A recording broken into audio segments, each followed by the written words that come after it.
Well, the cost of living is going up again. A war of words between Trudeau's environment minister and Alberta's premier. And who's really to blame that you can't see news content on Facebook anymore? So, plenty to talk about in federal politics. And Brian Lilley, columnist at the Toronto Sun, joins us now to break it all down. Brian, great to have you on again. Thanks for having me. Absolutely. Okay. So, Brian, the new inflation numbers are out and the cost of living is going in the wrong direction once again. So, the core inflation rate was what, 3.3% for July, up hmm from 2.8% the month before. So, there are lots of changes due to the energy prices. So, they're saying gas prices dropped.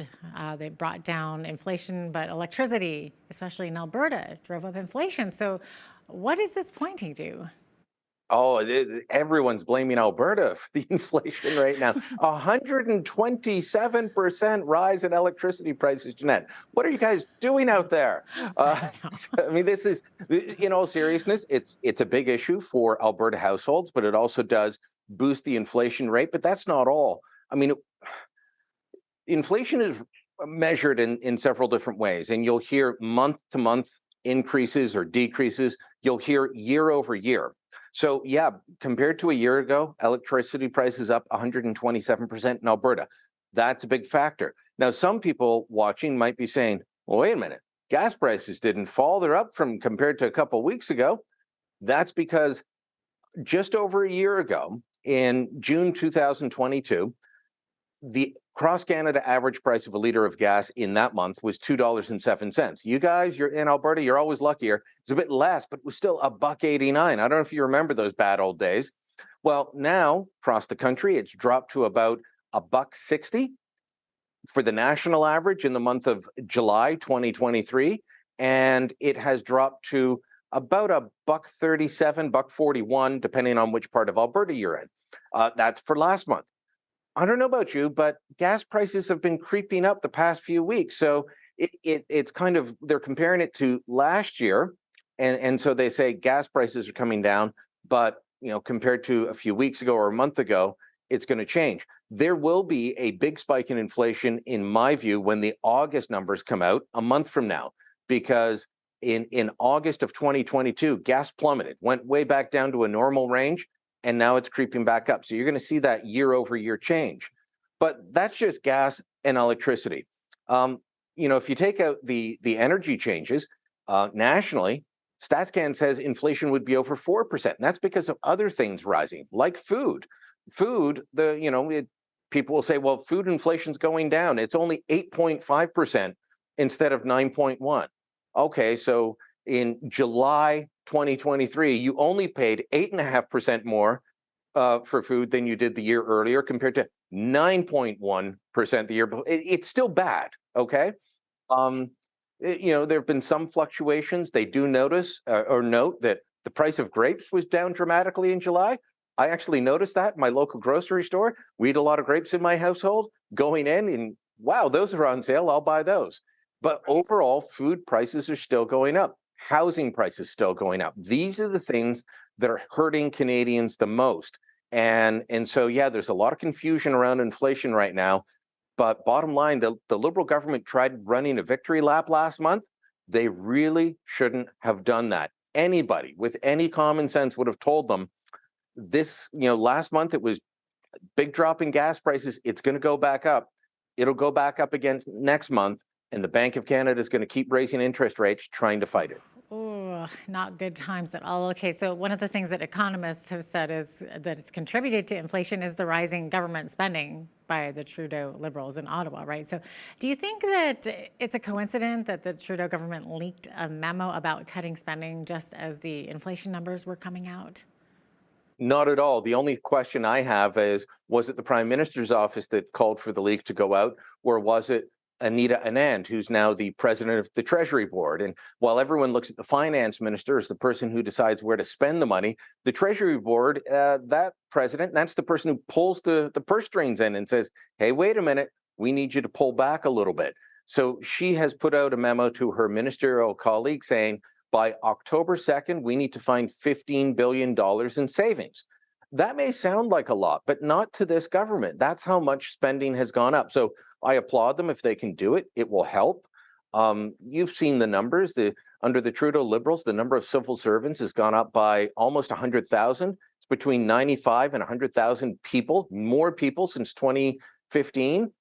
That's an incredible growth in the civil service. I don't think anyone would argue that we're getting better service for that many more people and that much more money. You look at what the spending in previous budgets between the April 2022 budget and the November economic update. Chrystia Freeland added 20 billion in spending. That was over 6 months. So finding 15 billion in spending when every 6 months you're adding another 20 billion or so, that should be easy to do because spending has gone up by so much that 15 billion is actually a minuscule amount. Sad to say, but true. Yeah, I was just going to say that is such a shame. Absolutely. Okay, turning the focus back to Alberta here. So there's been this war of words between Premier Danielle Smith and Trudeau's Environment Minister Stephen Guilbeault over his plan for a clean electricity grid. It's been in the news all week. So Smith even had some, evocative and choice words for Guilbeault. Brian. Yeah, Premier Smith was talking to my Calgary Sun colleague, Rick Bell, and she said, we're going to tell them they can go pound sand. I said, wow, okay. She, sounded just like Scott Moe, the premier next door in Saskatchewan, who said he would take it to court. And if you remember, Scott Moe even told Stephen Guilbeault, come and arrest me if you think this is criminal, because Guilbeault had made comments to that effect. This is puzzling to me. Alberta is trying to change its electricity grid.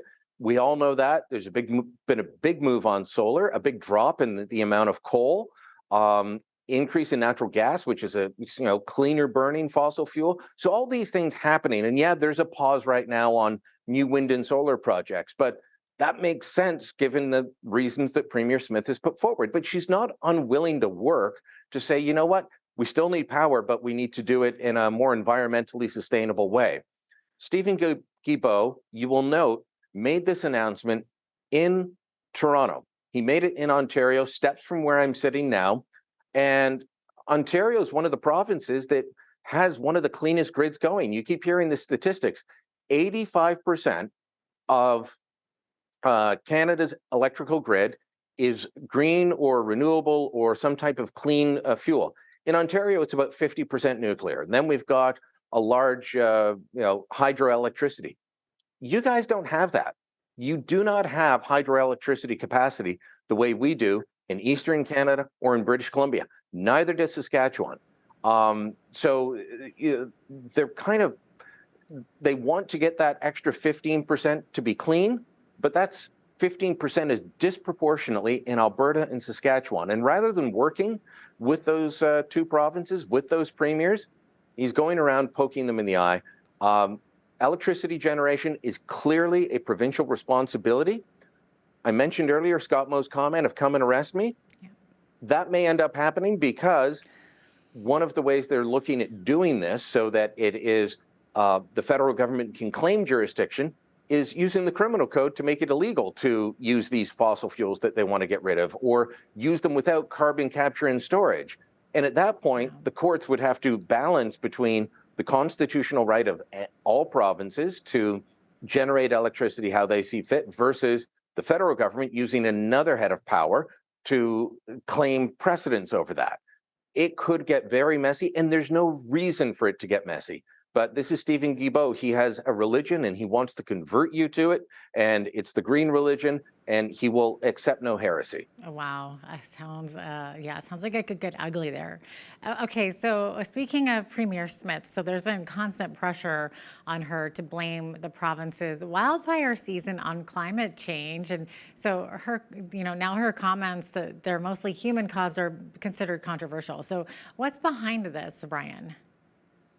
What's behind it is, unfortunately, a lot of politics. The Trudeau Liberals love to play up that everything that happens that's bad is climate change. And then if you say otherwise, then they campaign against you, especially if you're from Alberta and a conservative, then, well, you're just a climate change denier, and they use wedge politics. It's also a lot of people in the media who are too lazy or too ignorant to bother looking. Alberta has some of the best stats on wildfires in the country. And you look at British Columbia is pretty good as well. And I've said on this program before, you look at what causes the forest fires in different parts of the country, and it differs on the part of the country. In British Columbia, it is more likely to be a lightning strike than human cause. In Alberta, it's more likely to be human cause. That doesn't necessarily mean arson. It often means people out camping. Or, if you go through the stats in Alberta, as I've done, you'll find cause of fire, hot exhaust from ATV. People going out in the bush with their ATV when things are dry, when there's a fire ban on. And I wouldn't automatically think of that. I wouldn't, I'd respect a fire ban and say, oh, we can't, use the fire. But if somebody said, oh, let's go for a rip on the ATV, you wouldn't think, oh, that could cause a fire. That is a regular occurrence in the Alberta fire stats. So, she's got the stats to back her up. Unfortunately, just like Guilbeault and cleaning up the electricity grid, she's up against a religious fervor that says this is going to be climate change. Host a podcast called Full Comment for my employer.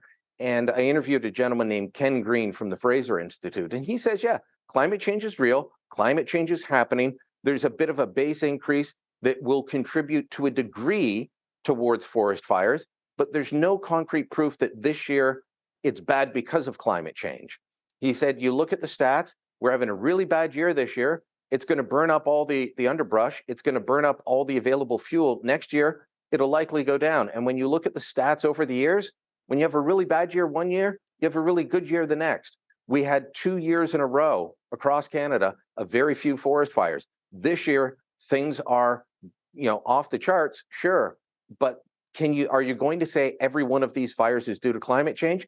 That's irresponsible reporting, just like it would be to say it's not a factor at all, or it's space lasers, or some of the other stuff people are claiming. Okay, wow. Brian, this one affects all of us in the news business and should concern the public too. So the new minister in charge of heritage says she'll keep up the fight against Facebook and Google over Bill C-18. So right now, Facebook last week shut off Canadian news, and news publishers are looking for an investigation by the Competition Bureau. But do you see an end to this fight? I hope so, and I hope a negotiated one. The tech companies have a legitimate concern with the legislation that was passed. It included an unlimited financial liability cap, and I think even the news industry would say, yeah, well, that's not feasible. You can't just say all of your money potentially you could have to hand over to Canadian news media. So they wanted a cap, they wanted some certainty, and that's understandable.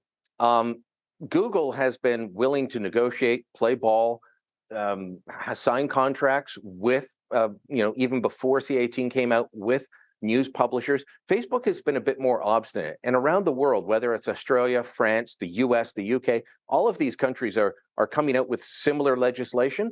Facebook doesn't do anything until they're forced to. But they seem to be trying to make a stand in Canada to say, no, you're not going to get this. For most news publishers, Google is far more important than Facebook. Facebook is very important to some, especially new and online ones that rely a lot on Instagram. We've definitely seen a drop in Facebook traffic to post-media sites. I monitor that across the country. But the good news is we've been able to keep our traffic higher than it was previously, even with Facebook pulling. Still getting an odd trickle of Facebook traffic, but it's not there. But we found ways to compensate. Right. Doesn't mean we don't need to come to an agreement. It's going to have to be a negotiated one with government, with industry, with the tech giants all at the table. Right. It's interesting to me, Brian, that the media wants to fight Facebook and Google through the Competition Bureau, but shouldn't the real fight be with the federal government who brought in this insane bill in the first place? I feel like they're going after the wrong people here. Like, big tech doesn't care about Canadian content, but the federal government should. Well, I think the previous minister, Pablo Rodriguez, he was kind of like Stephen Guilbeault poking Danielle Smith in the eye. He was doing that to the tech giants, trying to show that he could stand up and be strong. And maybe that plays very well in his home province of Quebec, but the end result has not been good. And if Google ends up pulling out before there is a mediated or negotiated settlement, that will actually hurt Canadian news publishers across the board, far more than Facebook. And so we've got to be worried about that. I hope the new minister takes a more conciliatory tone, takes some of their legitimate concerns into consideration, takes the concerns of the news media industry into consideration, and look, if we're all adults, we can find a solution at the end to this. But being an obstinate child isn't the way to do it. This is a weird question, but do you think that the federal government knew what was going to happen? Like they had that foresight and wanted to control the news narrative over social media, and so that's why they did this in the first place? Or should we accept that they wanted to help us all make money off of big tech? I don't think that they were trying to shut down this on purpose, because a lot of the friendly media outlets for them will be hurt by this. And, look, they use social media. Justin Trudeau, in the middle of a fight with Meta, Facebook and Instagram's parent company, announced his divorce, not with a news or a separation, not with a news release from the Prime Minister's office, but with an Instagram posting. He's, using social media to show that he's going to movies with his kids Right. after asking for privacy. So, they still use social media a lot. They want that content out there. I just think that they miscalculated very badly how this would play out. Wow. Yeah, lack of foresight there for sure. Toronto Sun columnist Brian Lilley, thanks so much for joining me once again. Thank you.